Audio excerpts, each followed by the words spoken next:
আল্লাহ তাআলা মানুষ সৃষ্টি করেছেন এবং এটার জন্য বেহেশত এবং দোজখও নির্ধারণ করে রাখছেন আগেই। যদিও বেহেশতের সংখ্যা বেশি, দোজখের সংখ্যা একটু কম, তাই না?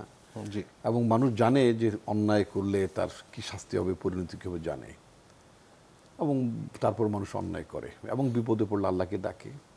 এবং আল্লাহ তাআলা কোরআন শরীফে বলছেন যে তোমরা যখন বিপদগ্রস্ত হও তখন তোমরা করজোরে হাঁটু গেড়ে আমার মানে সাহায্য অনুকম্পা প্রার্থনা করো, আমি দয়া পরবশ হইয়া তোমাদের কতপর ক্ষমা করি।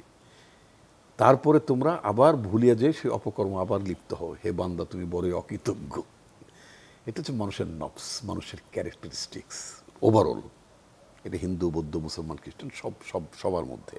তো যাই হোক, যেটা বলছিলাম সেটা হচ্ছে পার্টির অবস্থান নিঃসন্দেহে, এবং কোনো সভ্য দেশে কি প্রত্যাশা করা যায় যে আপনার এই ধরনের উশৃঙ্খলতা, আইন বহির্ভূত কোনো কর্মকাণ্ড করা, এটা নিশ্চয়ই প্রত্যাশা করা যায় না এবং সমর্থন করা যায় না।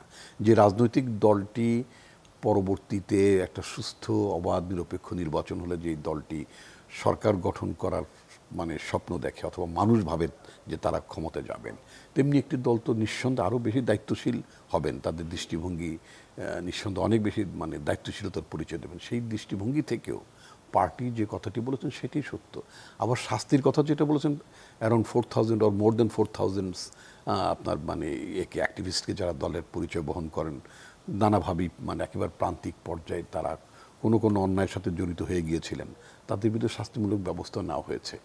এটা নেওয়া হয়নি তা না। তো সুতরাং যাদের বিরুদ্ধে অভিযোগ আসছে, উঠছে, তাদের বিরুদ্ধে ব্যবস্থা নেওয়া হচ্ছে।